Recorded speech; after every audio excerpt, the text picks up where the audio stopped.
విజయనగరం జిల్లా బొండపల్లి పోలీసులకు రాబడిన ఖచ్చితమైన సమాచారంతో గొట్లాం బైపాస్ రోడ్డు జంక్షన్ వద్ద వాహన తనిఖీలు చేపడుతుండగా ఒడిశా నుండి తమిళనాడు రాష్ట్రానికి షిఫ్ట్ కారులో గంజాయిని తరలిస్తున్న ఇద్దరు నిందితుల్లో ఒకరిని అదుపులోకి తీసుకొని వారి వద్ద నుండి 48 ప్యాకెట్లలో గల 100 కిలోల గంజాయిని స్వాధీనం చేసుకుని పట్టుబడిన నిందితుడు ఇచ్చిన సమాచారంతో మరో 3 నిందితులను అరెస్టు చేసి 4 నిందితులను రిమాండ్కు తరలిస్తున్నట్లుగా జిల్లా పోలీస్ కార్యాలయంలో ఆగస్టు 9న నిర్వహించిన మీడియా సమావేశంలో జిల్లా ఎస్పీ వకుల్ జిందాల్ వివరాలను వెల్లడించారు.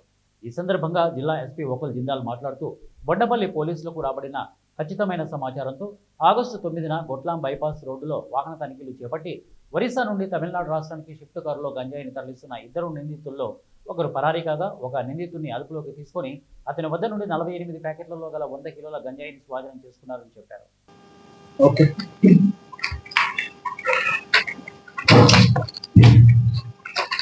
అందరికీ నమస్కారం.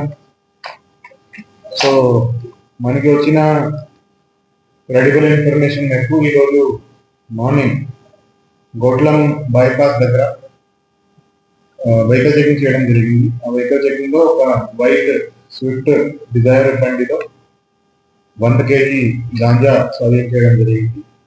ఆ బండిలో ఇద్దరు ఈ గాంజా కోరాపుట్ డిస్ట్రిక్ట్ ఒడిశా నుంచి తమిళనాడుకి తీసుకెళ్లే క్రమంలో మనం సీజ్ చేయడం జరిగింది. ఆ ఇద్దరిలో ఒకడు పారిపోయాడు, ఒకడు మనం అరెస్ట్ చేశాము. మనం అరెస్ట్ చేసినట్లు మనోరంజన్ మిశ్రా, అతను కోరాపుట్ డిస్ట్రిక్ట్ ఒడిశా స్టేట్ లో ఉంటాడు. అతను ఒక ట్రాన్స్పోర్టర్ గా, అంటే అతనికి కొంత డబ్బు ఇచ్చి ఈ ట్రాన్స్పోర్ట్ చేసేదానికి సుదర్శన్ కోరా అనే అతను కోరాపుట్ డిస్ట్రిక్ట్ కొట్టంగి నుంచి పంపించడం జరిగింది. సో ఎవరైతే ఇద్దరు ఈ బండిలో వచ్చారో వాళ్ళిద్దరికి కొంత అమౌంట్ ప్రామిస్ చేసి వాళ్ళని ట్రాన్స్పోర్ట్ చేసేదానికి పంపించడం జరిగింది.